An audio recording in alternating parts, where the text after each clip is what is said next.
তেল বালি বা কোনো রকম কেমিক্যাল ছাড়া বাড়িতে বানিয়ে ফেলুন মুচমুচে ফোলা ফোলা ছোলা ভাজা। খুব সহজেই কিন্তু এটা দুটো উপকরণ দিয়ে বানিয়ে ফেলা যায়। তো বন্ধুরা, ভিডিওটি অবশ্যই প্রথম থেকে শেষ পর্যন্ত দেখতে থাকুন আর দেখে নিন কীভাবে আমি এরকম বাড়িতে খুব সহজেই ছোলা ভাজা বানাই। তো নমস্কার বন্ধুরা, মনীষা রান্নাঘরে সবাইকে স্বাগত। প্রতিদিনের মতো আবারও নিয়ে চলে এলাম দুর্দান্ত একটা রেসিপি। আর আজকে আমি দেখাচ্ছি ছোলা ভাজা। তো এটা যেরকম মুচমুচে সেই রকম ফোলা ফোলা। তাহলে চলুন বন্ধুরা, রেসিপিটি শুরু করি। তো প্রথমে দেখুন, এখানে ছোলা ভাজার জন্যে নিয়েছি আমি ছোলা 300 গ্রাম। আর এই ছোলাগুলো দেখুন অনেকটা কিন্তু বড় সাইজের। এইরকম একটু বড় সাইজের ছোলা নিলে ছোলাটা যখন ভাজা হবে তখন কিন্তু অনেক ফোলা ফোলা হবে। তো বন্ধুরা, ছোলাগুলোকে অবশ্যই একটু পরিষ্কার করে নিতে হবে। আমি কিন্তু এখানে ছোলাটাকে ধুয়ে নেব। আপনারা যদি ছোলাটা ধুতে না চান তাহলে হাত দিয়ে ঘষে ঘষে একটু পরিষ্কার করে নেবেন। এতে করে কিন্তু ছোলার মধ্যে যে ধুলোর মতো জিনিস থাকে সেগুলো বেরিয়ে যাবে।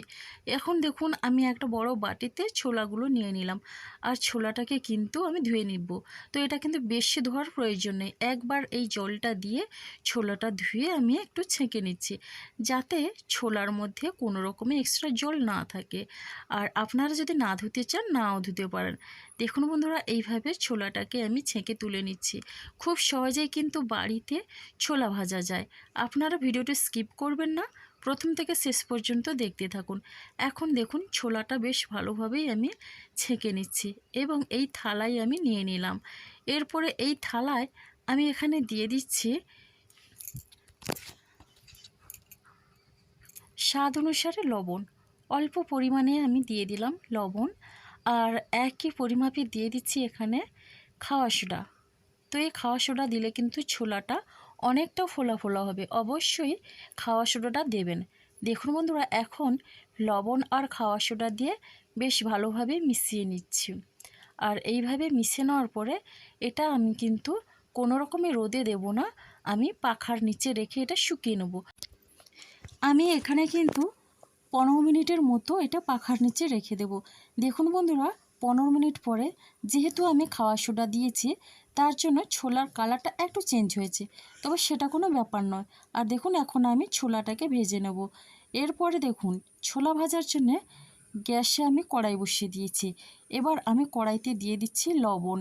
তো আমি লবণ দিয়ে ছোলা ভাজা করব। আপনারা অনেকে বালি দিয়ে করেন, তো সচরাচর বালি সবসময় থাকে না, তার জন্য আমি লবণ দিয়ে ছোলা কিংবা মুড়ি ভেজে নিই।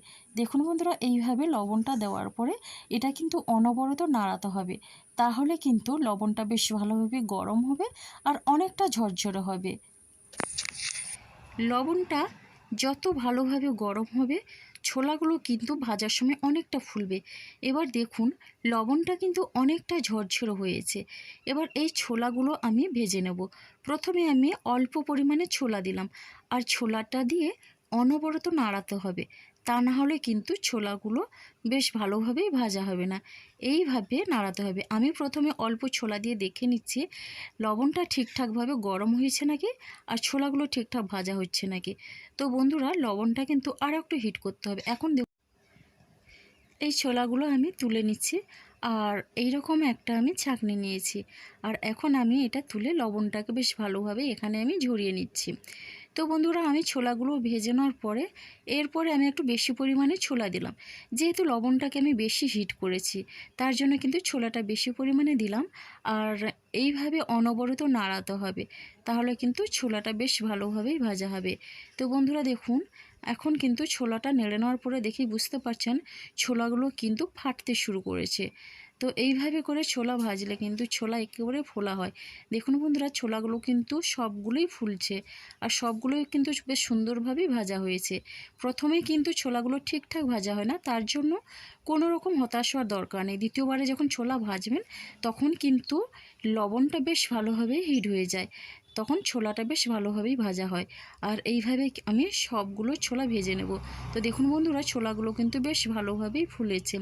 এরপরে বাকি যে ছোলাগুলো ছিল একই রকমভাবে আমি ভেজে নেব। রেসিপি ভালো লাগলে অবশ্যই লাইক, শেয়ার, কমেন্ট এবং সাবস্ক্রাইব করে আমার পাশে থাকবেন। তো বন্ধুরা, এখনও যারা চ্যানেলটিকে সাবস্ক্রাইব করেননি, প্লিজ সাবস্ক্রাইব করে পাশে থাকা বেল আইকনটি প্রেস করে নোটিফিকেশান অল করে দিন। তাহলে সবার আগে আপনারা আমার নোটিফিকেশান পেয়ে যাবেন। তো বন্ধুরা দেখুন, ছোলাগুলো কিন্তু আমার ভাজা হয়ে গেল। আর এখন আমি ছোলাগুলো থেকে কিন্তু লবণটাকে বেশ ভালোভাবে চালিয়ে নেব। চালিয়ে কিন্তু ছোলাগুলোকে পরিষ্কার করে নিয়েছি। আর প্রথমবারে যে ছোলাগুলো ভেজেছিলাম সেগুলো কিন্তু ঠিকঠাক ফোলা হয়নি। এখানে যে ছোলাগুলো ঠিকঠাক ফোলা হয়নি সেইগুলো কিন্তু আমি বেছে নেব। আর ছোলা কেমন হলো ভাজাটা অবশ্যই আপনারা কমেন্ট করবেন। দেখুন বন্ধুরা, ছোলাগুলো কিন্তু খুব সুন্দর করে ভাজা হয়েছে। আর এই কালো ছোলাগুলো সেগুলো কিন্তু বেছে ফেলে দিতে হবে। তো বন্ধুরা, আজকের ছোলা ভাজা রেসিপিটি আপনাদের কেমন লাগলো অবশ্যই একটা কমেন্ট করবেন। আপনাদের একটা কমেন্ট কিন্তু আমাকে অনেকটা উৎসাহ দেয় নতুন নতুন রেসিপি দেওয়ার জন্যে। তাহলে আজকের রেসিপিটি এই পর্যন্ত। আগামীকাল আসবো আবারও একটা নতুন রেসিপি নিয়ে। আপনারা সবাই সুস্থ থাকুন, ভালো থাকুন। অসংখ্য ধন্যবাদ আর অনেক অনেক ভালোবাসা রইল আমার সোনা বন্ধুদের জন্যে।